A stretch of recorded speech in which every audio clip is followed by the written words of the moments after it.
Hello everyone, welcome to VSF Christmas episode 10. My name is Jay Whitefield. You're not going to believe this, folks. I don't quite believe this myself. We have another Freecycle machine. Actually, we have another two. There's the second one over there, it's a mesh. But I'm not going to film that one because, well, we all remember what happened the last time I tried to make a video about a mesh machine. But I did want to film this one. Not necessarily just to show you, oh yeah, look at me, a Freecycling machine, yay!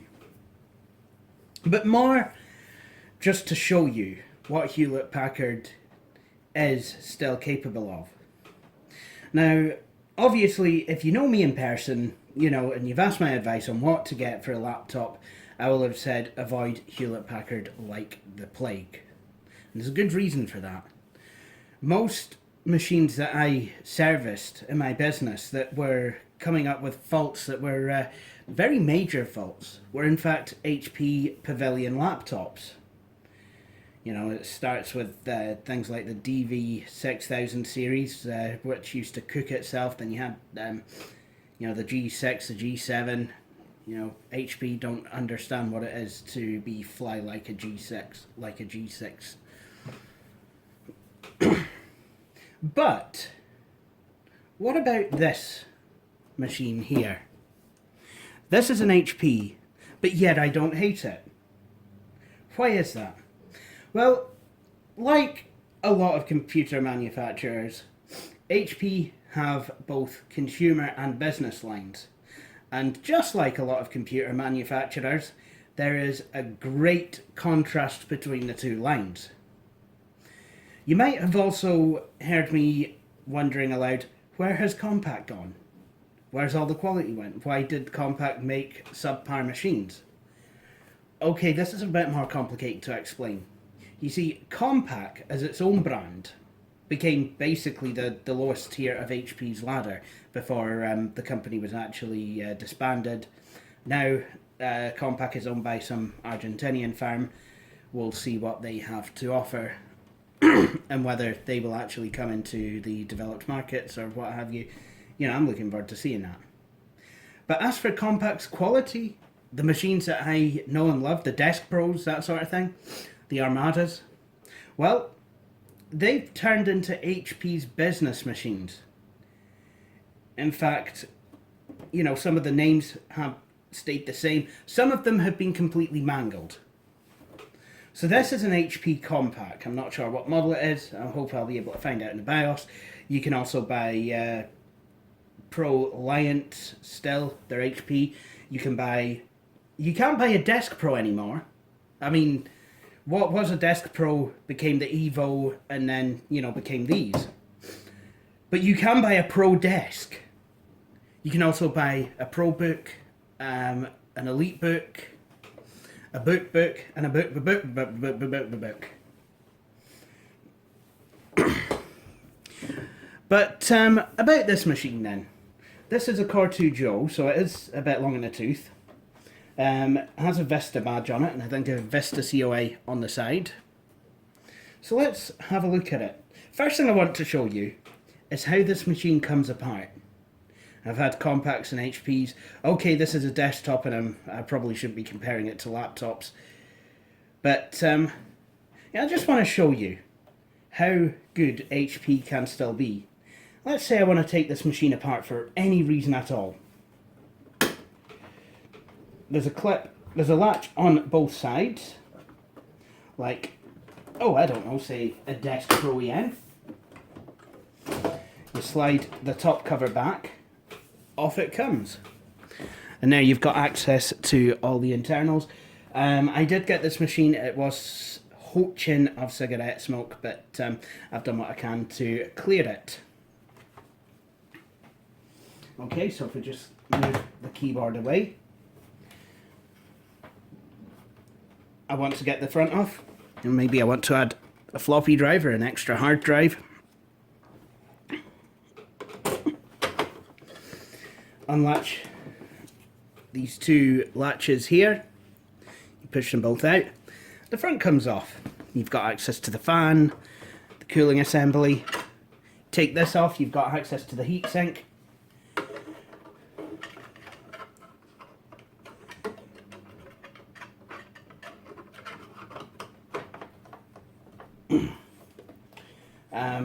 Do I want access to what's underneath the optical drive?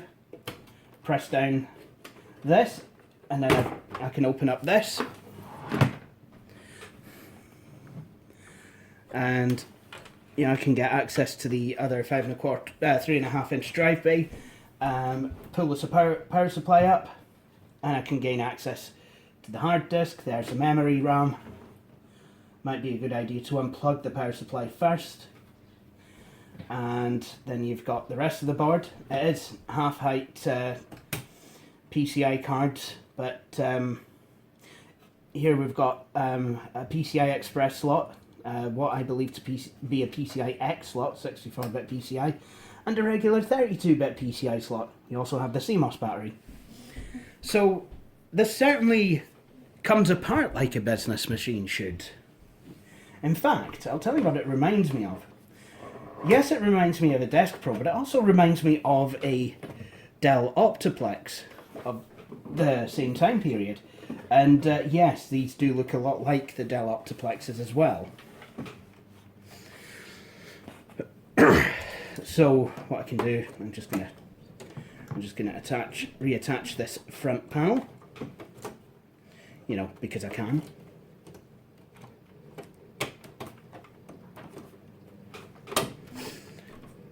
There we go. And then I want to put the cover back on.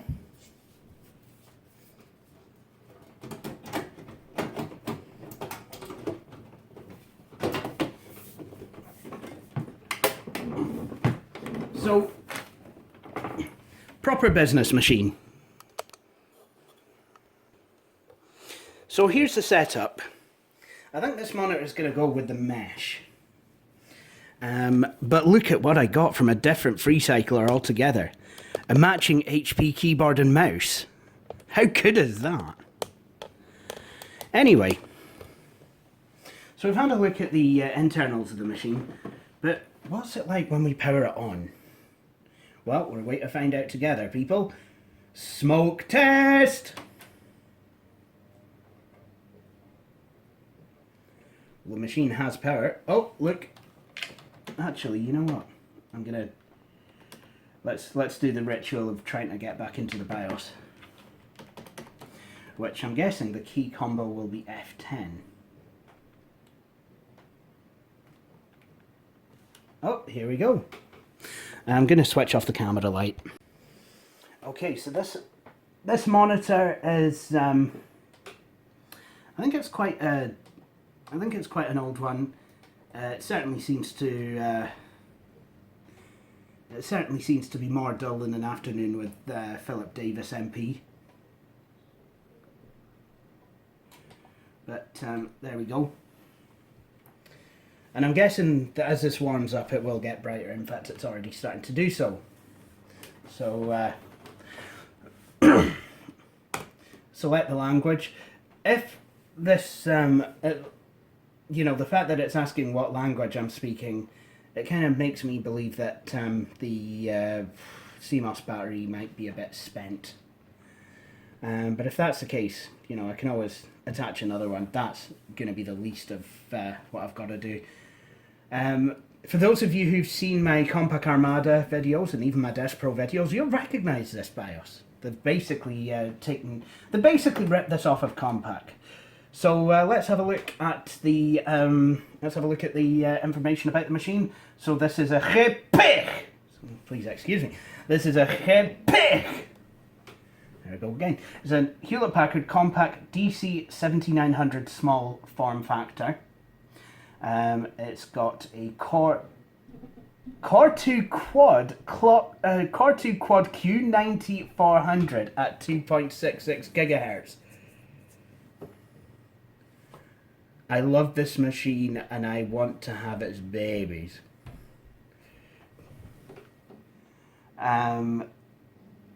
1333 front side bus. It's only got 2 gigs of RAM though. Oh well. It's DDR2. I would say the CPU's a bit too new for it. No, I'm gonna keep the CPU, and I'm not gonna do any dirty tricks where I swap about the chips and, you know, send this off with a, yeah. But I'm just trying to.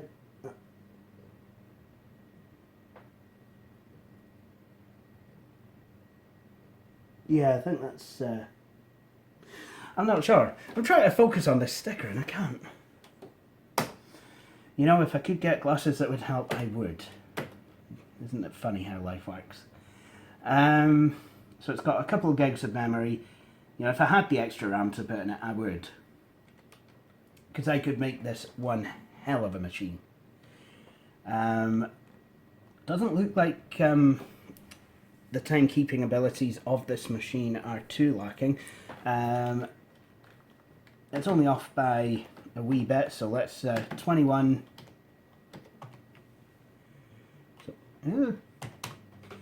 So the time at the moment is 21:09, and it is the 17th of December 2016. Oh, and here's something else HP stole off Compaq. The important notice. It's on the keyboard that's starting to peel off. So that was worth the acquisition. The person who actually managed the HP Compaq acquisition, she ran for president under the Republican ticket back in the day. So let's have a look. Replicated setup. You can actually save this to removable storage, which is quite good for admin. So if you've got your machine set up in such a way, you could, I'm guessing, put this on a flash disk drive and then just, you know, just apply it to all the machines. Device configuration, we've got a 250 gig drive, nice, nice. And a CD, DVD, W drive. Storage options, yep. Max eSATA speed, 1.5 gig, SATA emulation IDE. So I probably will change that to AHCI. On. BIOS power on, standby. I'm not even going to mess about with these things. I think with I think what I'll do, apply defaults. And there we go. HP invent. Invent what? Let's see if this boots up into anything. Oh look, it did. So what I'm probably going to do is Ballark the key out of this, if it's even a genuine key. So I will probably do all that stuff off camera, because this is probably going to require me doing some dirty stuff, hacking in, you know, clearing the password, getting the key. On the other hand, it might just, yeah. Oh, look at that. I walked up to it and it switched on. Would you look at that?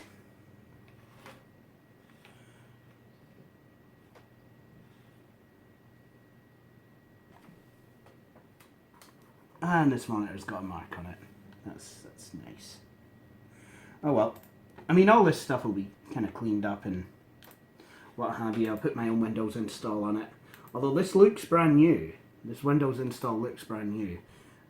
So we'll have a look. See what what's what. Admin. It's got a 32-bit operating system. That processor is gonna fly. It's gonna sing. This is absolutely brilliant.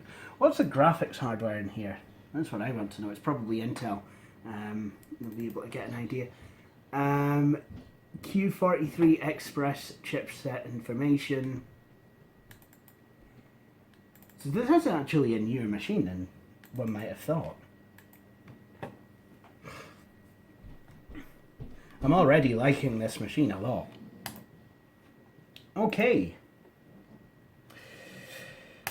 So I think what I will do is I will go and Belark the key, get the product key. I will then deban this hard disk so that I know that it has been secure erased, and then I'll go about putting Windows 7 on it. So yeah, thanks to the magic of video editing, I'll be right back. Good afternoon. It is now Sunday the 18th of December. I left this computer debanning the hard disk overnight. I have the product key. I was able to use a utility, I think it was Key Crawler, which was on the Hiren's boot CD, which very useful. I was able to use that utility to actually grab the Windows product key. And I got to thinking while this was debanning, this machine is a quad core. Therefore, I think it would be a prime candidate for Windows 10. I mean, yeah, it's only got 2 gigs of RAM, but so does my tablet. So what we're going to do is we're actually going to install Windows 10. I mean, obviously I would always recommend that, you know, you go for at least 4 gigs, especially if you're running 64-bit Windows 10. Yes. I'd like to get that optical drive sorted out.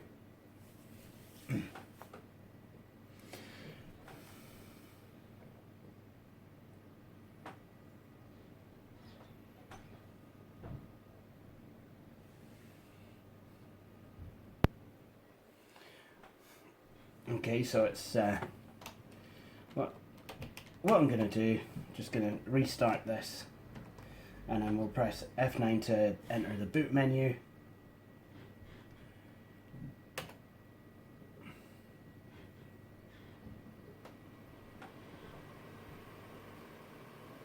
Attempting to boot from CD or DVD. There we go. And now it's booting to the Windows 10 DVD. This is build 16.07. So there will be updates to install.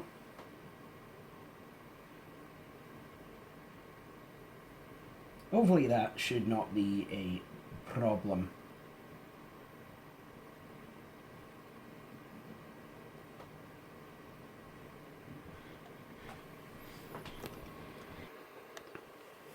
Okay, that was a lot quicker to load than I was expecting. Anyway, so we're going to go for United Kingdom.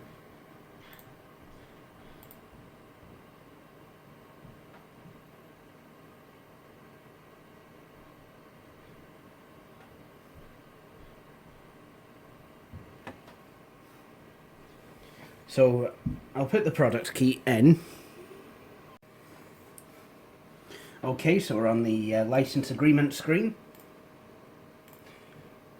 and it asks me if I want to upgrade, install Windows and keep file settings and applications, or custom install Windows only, advanced.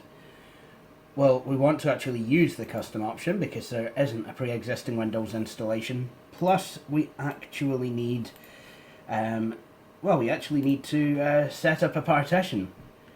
Because we're going to use the whole drive though, we'll let Windows do that for us because it uses a few extraneous partitions. So if I click next, what Windows will do is it'll create a system recovery partition. It'll create, I'm not sure if system reserved is just for UEFI installations or what have you, but I know it creates a couple of different partitions, and then the rest of the space it makes into the C partition, C drive. So this obviously will take a while, so I'll tell you what, I'll meet you at the other side of the installation where we actually go and set this thing up. So that is Windows 10 installed, so now we just need to set it up. Personalize your speech typing, blah, blah, blah, off. Send typing and linking data to Microsoft to improve, off.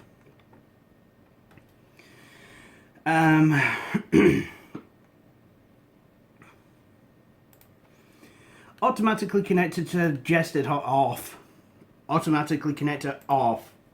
Central drive off. Use smart screen to off. Use page for off. Get updates into off. I think by now you're probably getting the idea. And we will be installing Spybot anti-beacon as well.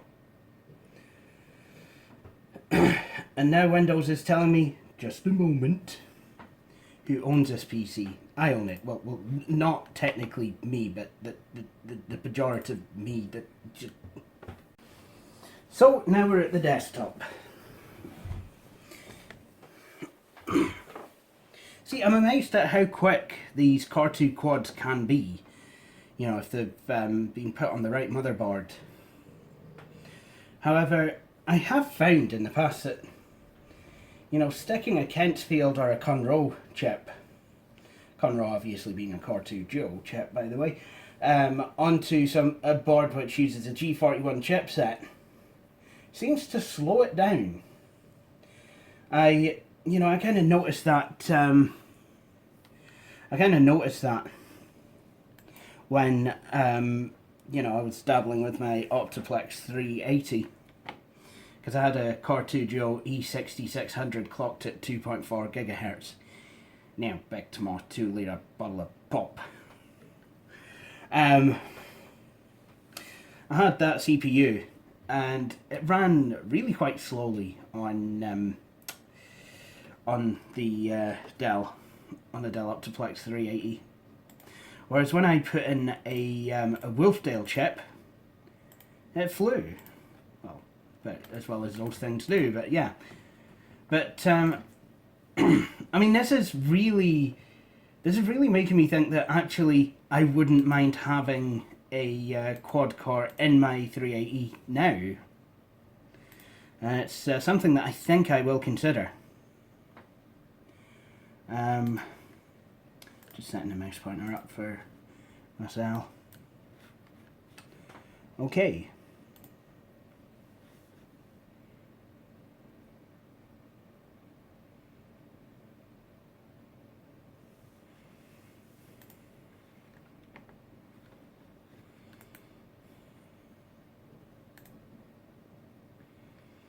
So, Windows 10 is installed, but is it activated?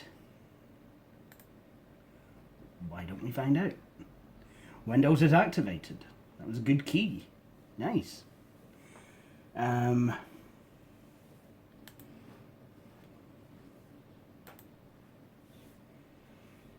that's good.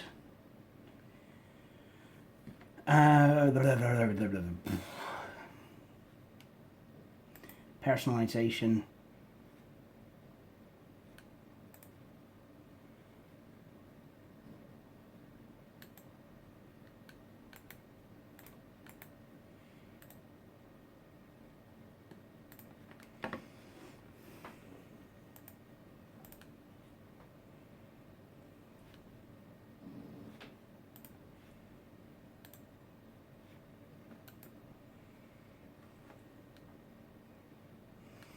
Okay, so that's Windows 10 about installed. Let's have a look in Device Manager and see what I need to install.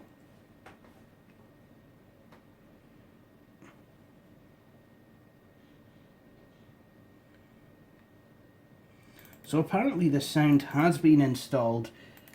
This machine will just need some speakers to take advantage of it. Well, I'm sure I can sort out some speakers.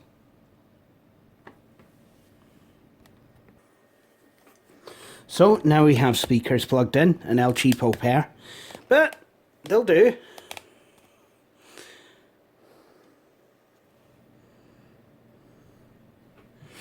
Anyway, let's bring the mouse back, shall we, and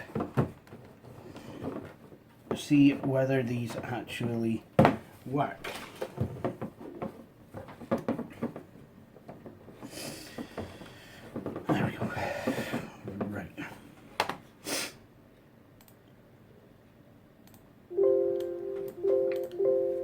Yep, that's absolutely fine. The sound is up and running. PCI serial port.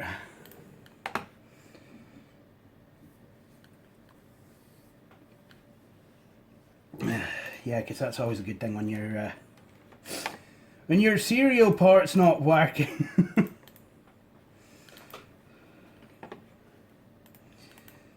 And then video controller.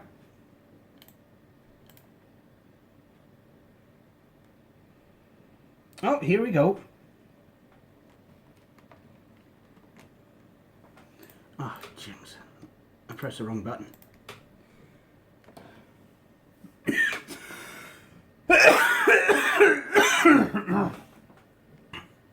It had the software as well. Oh, there we go.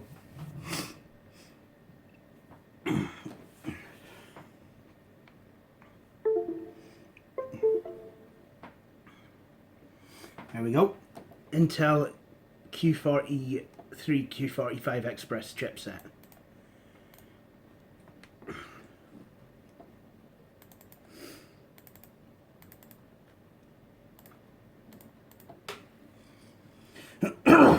No Intel driver? I guess we're not getting an Intel driver.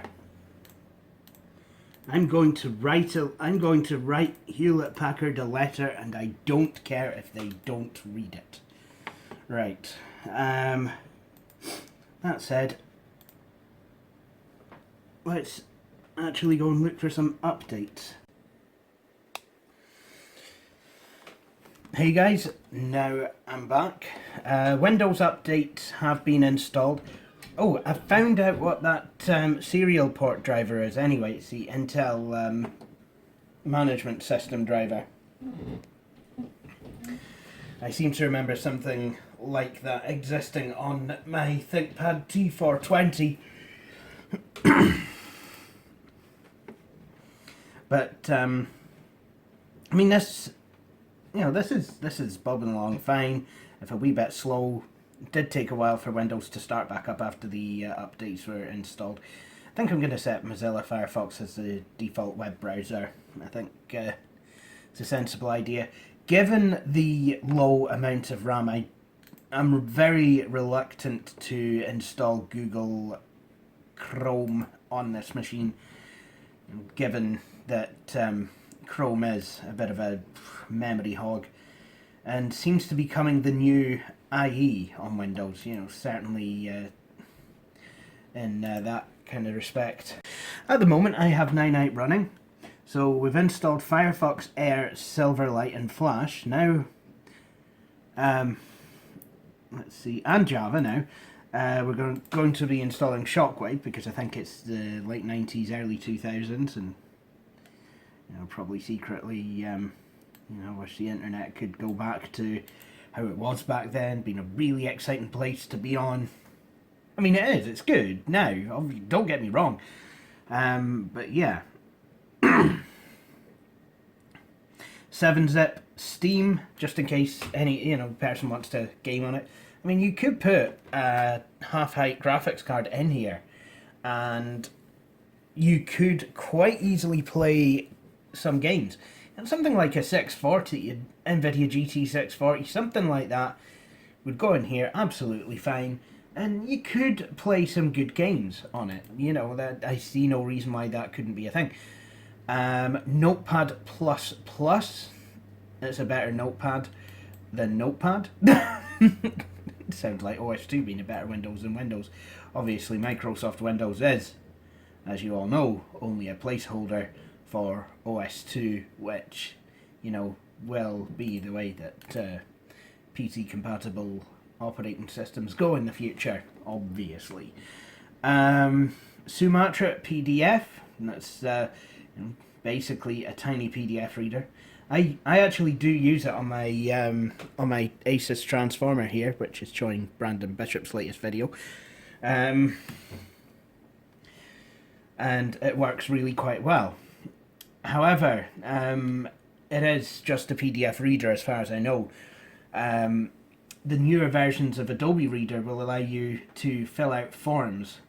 You can get PDFs now with editable text fields, which are basically like forms. Like, you know, you can get, I think there's some forms you can get from the DWP that you can fill out as a PDF. You need Adobe Reader, as far as I know, to be able to edit those. If I am wrong, though, please let me know, because, you know, that'd be good news to hear if, you know, Foxit Reader or Sumatra has got those features in them nowadays. And this is, again, we're seeing how quick this is. You know, really very, very, very, you know, quick performance. Which is why I'm hoping at some point, you know, if this Core 2 Quad has taught me anything, it's the advertisement. It's an advertisement for quad-core computing, and you know, I completely forgot about that. Given, yeah, the shit rock. But this is why I'm hoping in the not too distant future to upgrade my main machine with an i5 processor. Anyway, as I was saying, Audacity Qt PDF, which is a PDF creator. I believe it installs a printer driver. You can print something as a PDF file. Very useful to have. Thunderbird, for some reason it's installing the ESR version. I wasn't aware that I selected that version, but okay. Audacity is a good audio editor. VLC media player. K-Lite codecs. LibreOffice. Absolutely brilliant office suite. .NET 4.6.2. That's up to date. We don't need that. JDK, Java Development Kit. The only reason we need that is because I've decided to install Eclipse. If you remember in my last video, I actually installed some programming software for the machine. Because I don't know at this point where this machine's going to go. Nor the other one that I'm going to be working on. .NET 4.6.2, that's up to date. JDK, Eclipse, and AVG. So that's what all we've got installed. Now, while I'm here, I do want to get some drivers for this machine. So I'm going to go to HP.com. Now, I use the OEM brander tool to actually brand this machine. You know, give it some OEM info. A lot of people aren't going to like that. I totally understand this, but to be honest, you know, I really forgot to care about that.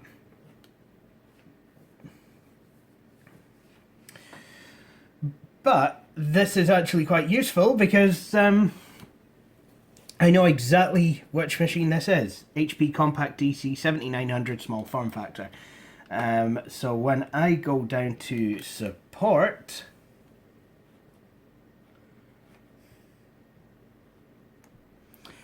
and software and drivers,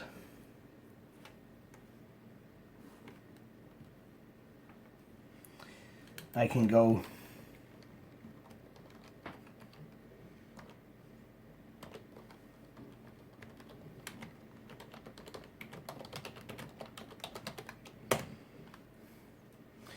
type it in. Desktops and workstation. Small form factor PC. I don't know the difference between these. Yeah. I'm just gonna go and click this one because that's what it says in Device Manager, and I do believe the BIOS. Why is there a separate one for Energy Star though? I mean, weren't computers becoming Energy Star compliant in around 1993, 1994? Is this one not Energy Star compliant, even though it's a tiny machine with probably a tiny power supply? Is this just basically gulping up electricity?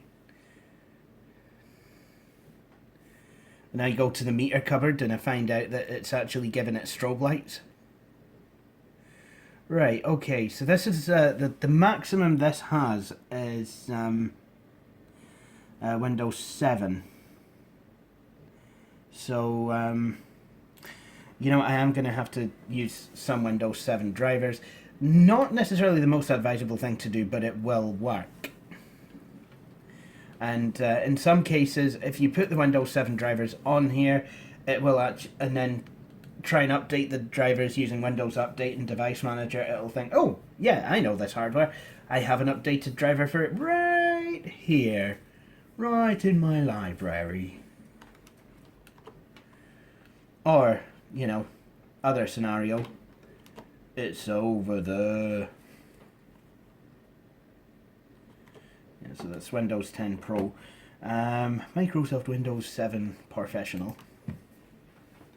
So we have the chipset driver, don't need that.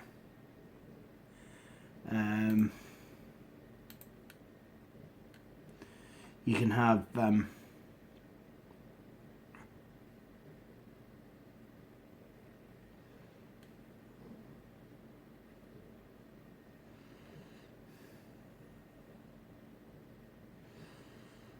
the display driver.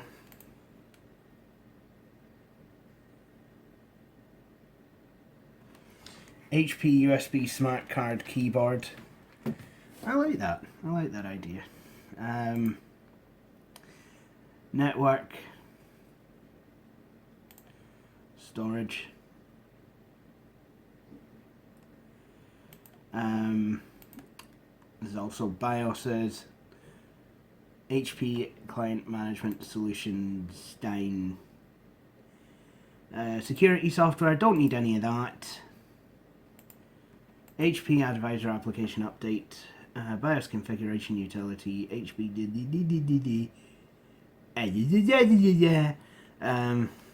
device drivers for Microsoft Windows 7. Yeah.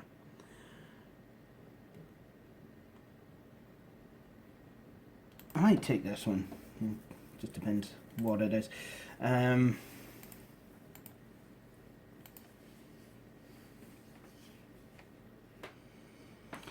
Unattended Advanced Format Hard Disk Information Tool for Desktops. Paragon Partition Alignment Tool, International. So, I mean, a lot of these I genuinely don't think we need. If I was installing Windows 7, fine, but this is Windows 10. It should have a lot of the drivers with it. And, you know, I think installing the Intel Advanced Management System might not be such a bad idea. I want to go into Control Panel and see what that's got to say about everything, though. You know, see if there's the device experience. Because, I mean, you get that on ThinkPads. Even my R61 rather. Oh,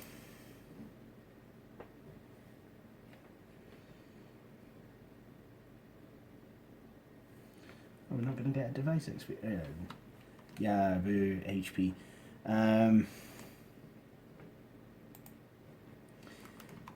Oh well, don't need it. Spare.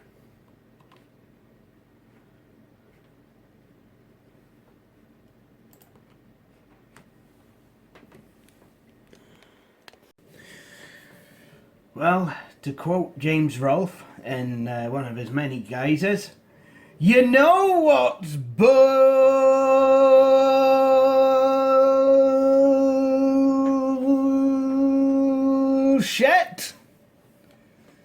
Your app doesn't work with Windows 10. So I'll tell you what app it is. Office Starter 2010! Why? Damn it, Microsoft. Do I have to do everything myself? The app you're trying to use was blocked from opening because it might damage your PC or result in a loss of data. This is because some apps that worked with the previous version of Windows might not work in the same way with Windows 10, eh? Go to the support website for the app developer and check if a new or updated version of this app is available for Windows 10. Well, yeah, there is. I mean, there's Office 2013 and 2016, but there's no starter versions, guys. But then again, that's not necessarily too much of a problem. Because we do have LibreOffice on here.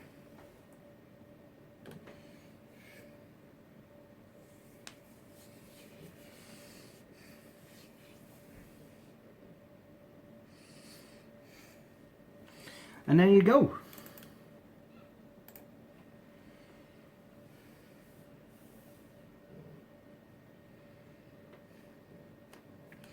So we do have the ability to actually do a thing on this machine.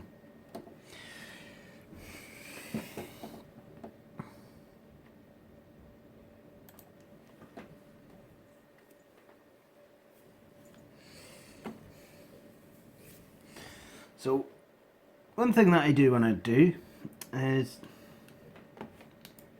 shut it. One thing I do want to do is to update. Well, it says it's updated, but just to be sure, I think I'm going to check for updates.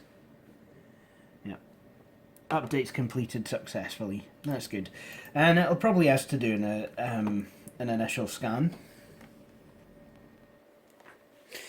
So because I'm curious, I want to download and install CPU-Z and see what it has to say about this machine.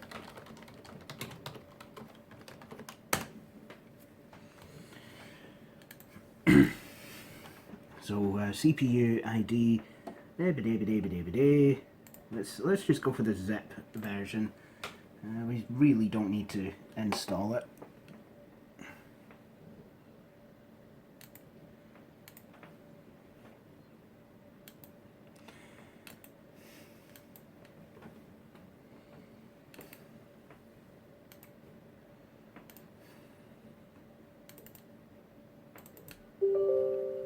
Whoops.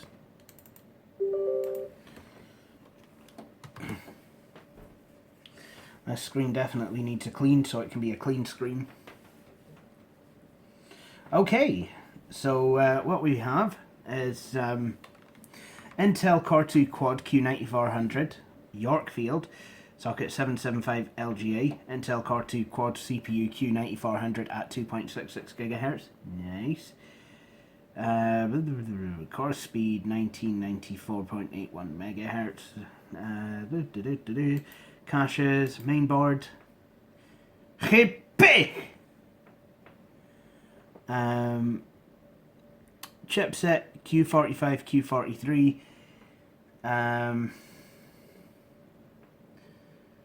Brand Hewlett-Packard Southbridge 8281JB ICH10. Memory DDR2, 2 gigabytes, dual symmetric, dual channel mode, that's good.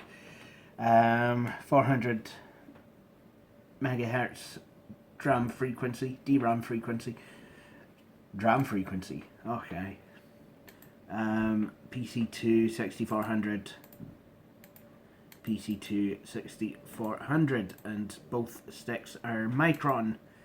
Certainly looks like it's matched pairs. Intel Graphics Q43 Express chipset, Microsoft Corporation. Apparently 764 megs. Shut up, meg. So there you go. There you go. You've got so there. That's a bit of a more detailed look at this computer. Okay, now, it's gone now, but I just saw something. AVG, speed up your PC. When you get adverts like that, AVG will put them out there. Please, please ignore them. Just ignore them. Seriously. I have had so many people with the freeware antivirus software clicking on these things. You know, they end up with some daft utilities as a best case scenario. At worst, they unknowingly commit to a trial of the professional version of, AVG or Avast or whatever, and then this, obviously, it will run out after 30 days. But when it does, it doesn't give you an option, or at least a very obvious option, to go back to the free version, or it doesn't just go back to the free version after 30 days and operate as the free version. No. It will just sit there, not protecting you at all. I don't like this. I mean, I understand, people have got to make money, you want people to buy your professional product. Stopping their antivirus protection when they've not realised that they've actually switch from the free version to a trial of the paid version is not a good way of going about it. I would go as far as to say that actually that's really quite unethical, and should not be practiced. You know, I understand. You have a wee banner in the program saying, you know, with the pro version you could get these features, and you know, I understand you want to sell people these features, like, oh, we've got a firewall, this kind of helps from, you know, malicious code trying to get into your computer. We've got anti-spam, this protects your email, or we've got, you know, we've got more heuristics or what have you. I understand that. But don't bring up a thing saying, oh, you need to get this version, and then people will be thinking, oh, updates, it's wanting updates. Virus definition updates, and then before they know where they are, bam! The paid version's installed. You get 30 days max, and then if you don't pay for it, antivirus, there's no antivirus. Stop it! Stop it! Anyway, with this machine, let me talk you through what I am doing now. I'm actually installing Visual Studio Community 2015, just like I did with the last Freecycle machine. And then I think for this machine, that'll be it, really. You know, it's been quite a quick one to do, mostly because I got the machine built. Someone built it, so I didn't have to. HP, I think. Compaq. Foxconn. I don't know. But yeah. So with that all said, I'd like to say thank you for watching this video. I hope you all enjoyed it. If you did, please feel free to subscribe, like Video Sun Frontier on Facebook, and follow me on Twitter. But for the meantime, thank you for watching, and please join me for the next episode of VSF Christmas. Thank you for watching. Judy bye.